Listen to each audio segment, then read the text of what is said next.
उनमें से किसी एक को ही विधायक पद के लिए उम्मीदवारी की घोषणा होना है। उसी का चुनाव के लिए ये रखा गया है और इसी में बातचीत चल रही है। और इसमें जो बेहतर यानी कि जो इनमें से सब 10 बेहतर है, इसमें कोई डाउट नहीं है। बट उनमें से जो सबसे बेहतर जो कि वो एक साथ मिल के सबके साथ काम करे, उसको जिम्मेदारी दी जाएगी और वो यहाँ का प्रभार संभालेंगे और वो विधायक के रूप में चयनित किए जाएंगे। आपके लिए मतलब कि बरारी विधानसभा को कैसा कैंडिडेट चाहिए, जो कि यहाँ पे अभी बड़े बड़े 2 पार्टी हैं, राजद भी हैं और जदयू भी हैं, मतलब कैसा कैंडिडेट आएगा जो इन दोनों पार्टी को टक्कर दे सके? जी, अब यहाँ पे बात अगर ये है कि कैसे कैंडिडेट को दिया जाए जो कि वो चुनाव में रणनीति बना के बेहतर ढंग से वो जीत का हासिल कर पाए। तो इसके लिए आप 10 में से 10 एक पे एक हैं, लेकिन उनमें से किसी एक को मिलना है और वो 9 जो बचेंगे वो सभी सपोर्ट करके साथ चलना है। तो जीत पक्की वहीं पे हो जाती है जैसे 9 और 10 मिल के एक साथ जब आएंगे तो सभी रणनीति बहुत बेहतर बनाएंगे और मिल के काम करेंगे।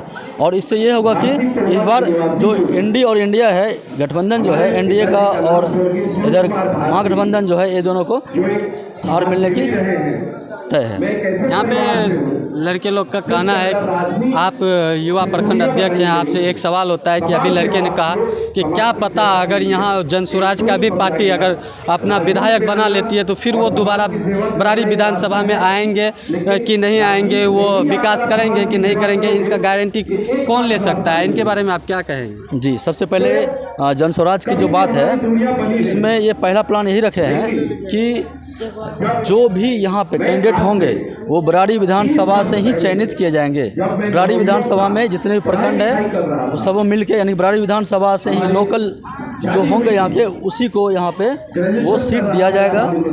तो वो व्यक्ति यहीं के होंगे, वो बाहरी होंगे नहीं। तो जब बाहरी होंगे नहीं तो वो आपके ही समाज से हैं, आपके ही घर के हैं, तो फिर वो यहाँ नहीं आने की और जाने की बात ही नहीं है। इसका घर ही यहाँ हो तो फिर वो आपके पास है, आपके साथ है, वो आपका घर का परिवार का व्यक्ति है, तो इसलिए वो आपको पहले सुनेगा। ऐसा नहीं है कि और सब पार्टी में क्या होता है कि जो मान लीजिए आज बीजेपी हो, आरजेडी हो, जदयू हो, सब अपने अपने पार्टी में जो चयनित किए हुए बंदे हैं वो सभी कहीं ना कहीं वो बरारी विधानसभा से बाहर के हैं। तो वो कभी आते हैं कभी नहीं आते हैं, एक बार जीत हासिल करके वो चले जाते हैं, फिर दोबारा वो नहीं आते हैं। दोबारा जब नहीं आते हैं तो सबको लगता है कि दोबारा वो कभी आया ही नहीं, काम करने की तो छोड़ दीजिए, काम की बात है तो आज तक बेहतर काम के लिए कोई काम किया ही नहीं। तो यहाँ पे शिक्षा, बेरोजगारी, पलायन, बड़े बड़े मुद्दे हैं। और हमारे बरारी विधानसभा यानी कोसी क्षेत्र में जो अपना क्षेत्र है, यहाँ सबसे बड़ी समस्या है बाढ़ की समस्या, और इस समस्याओं पे कोई आ नहीं रहा है। और इन समस्याओं के लिए प्रशांत किशोर ने खुद से बोले हैं कि मैं इस चीज़ को कैसे ख़त्म होगी ये चीज़। मैं अगर भी बाढ़ पानी आया, किसी का मवेशी, गाय माल जो क्षति होती है, कुछ लोग मर भी जाते हैं, इसमें बाढ़ पानी में डूब के मरते हैं, तो उसको क्षति दी जाती है। क्या वो क्षति से उसका घर की पूर्ति हो जाती है? क्या नहीं ना। तो क्या उसके फसल है वो बाढ़ में डूब जाती है, उसे क्षतिपूर्ति मिल जाती है 7,000 रुपये जो भी मिलना होता है घर का, क्या उससे उसका जीवन यापन हो जाता है? क्या नहीं।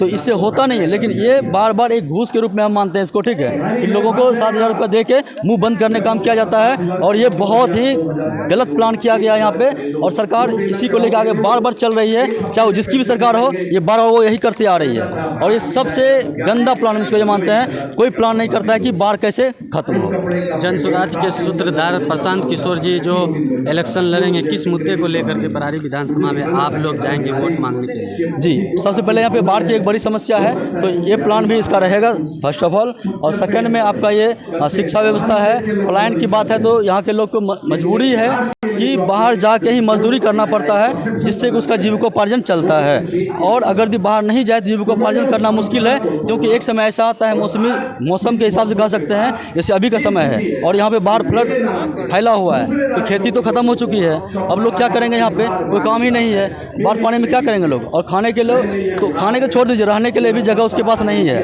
वो कहाँ जाएंगे? तो मजबूरी में लोग बाहर जाके मजदूरी करते हैं और वहाँ पे यानी कैसे पलायन कर सकते हैं, ठीक है। पलायन करके लोग बाहर जाते हैं और वहाँ से आते हैं, वहीं के जो पैसे आते हैं उसके पास, फिर यहाँ पे अपना जीविकोपार्जन वो चला रहे हैं। और ये प्लान को रोकने का बड़ा प्लान है प्रशांत किशोर जी का, जो कि यहीं पे फैक्ट्री और छोटे छोटे उद्योग, बड़े उद्योग को लगाए जाएंगे, जिससे कि यहाँ पे लोगों को रोज़गार मिल सके। और प्लान इस तरह बंद करने का एक प्लान किया गया है और यहाँ सबों को एक पारिवारिक लाभ के रूप में 20,000 रुपया एक योजना बनाया है, जिसमें कि एक परिवार को वो दी जाएगी। और उसको गाँव में ही रोजगार मिल जाएगा और प्रखंड में ही वो रोजगार मिल जाएगा, तो हम लोग क्यों जाएंगे दिल्ली पंजाब। जी आपका बहुत अच्छा लगा, सही बात है कि गांव में ही रोजगार मिल जाएंगे, बाहर नहीं जाना पड़ेगा, वो अपने परिवार के पास रह पाएंगे। और अगर कोई बूढ़े बुजुर्ग माता पिता हैं, उसके जवान बेटे हैं, तो वो अपने माँ बाप के साथ रह के वो बढ़िया उसका सेवा कर सकते हैं। और एक समस्या ये भी है, यहाँ पे बरारी विधानसभा में आपका जो भी उम्मीदवार हो, उनकी लड़ाई किससे होगी? ये लड़ाई तो अब त्रिकोणीय श्रृंखला तो रहेगी। अब एनडीए है, आरजेडी है, उसके बाद फिर आपका आरजेडी विथ जो दोनों मिल के हैं कांग्रेस, ठीक है, गठबंधन में है और महागठबंधन कहते हैं उसको, ठीक है। और बीजेपी भी एक पार्टी मिल के नहीं है, जदयू है, उसके साथ हम पार्टी है और बहुत सारे उसमें हैं। कहने का कहता है कि एक ही पार्टी, ऐसा नहीं है, वो भी एक बड़ा दल मिल के, दल मिलने की बात ये होती है अलग अलग जाति के एक नेताओं से निकलता है, उसके सभी मिल के अपना अपना पार्टी बना के रखे हैं और वो अपनी जाति के हिसाब से वोट लेने का प्लान रखे हैं, जो कि और ये कांग्रेस भी वैसे है, कांग्रेस आरजेडी मिल के प्लान है और उसके साथ आपका एनडीए भी है ही। और बात है प्रशांत किशोर की, ये किसी जाति से उठ के हैं, सभी जाति से ऊपर उठ के बात करती है और कोई एक जाति से मिलके, सभी जाति के मिल के काम कर रही है। तो ये कह सकते हैं कि ये सभी जातियों का वोट लेंगे, तो जाति से बात ही नहीं बनता, विकास पे बात है। और यहाँ पे रोजगार, पलायन, शिक्षा, ये इसका मेन मुद्दा रहेगा, ना किसी जाति से, ये सभी से उठ के बात करती है।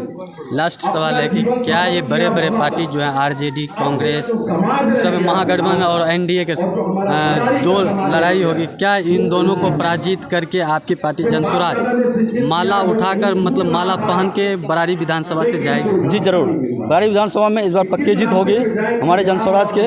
और उसके बाद ये पूरे बिहार में इस बार परचम लहराएंगे और इस बार विकास के मुद्दे पे पहली बार बिहार में ऐसा मौका मिला है, परिवर्तन का सरकार बनाने जा रही है और परिवर्तन करना बहुत ज़रूरी है। और यहाँ से जनताओं को, लोगों को मैं निवेदन करना चाहूँगा, पूरे बिहार वासियों को, कि इस बार वो जाति से उठकर इस बार अपने बच्चों के लिए और अपने परिवार के लिए बस वोट करें, जिससे कि वो अपना बेहतर विकास कर सके। बहुत बहुत धन्यवाद कोसी न्यूज़ को। आपका नाम? शंकर कुमार मंडल, प्रखंड उपाध्यक्ष समेली। धन्यवाद। धन्यवाद।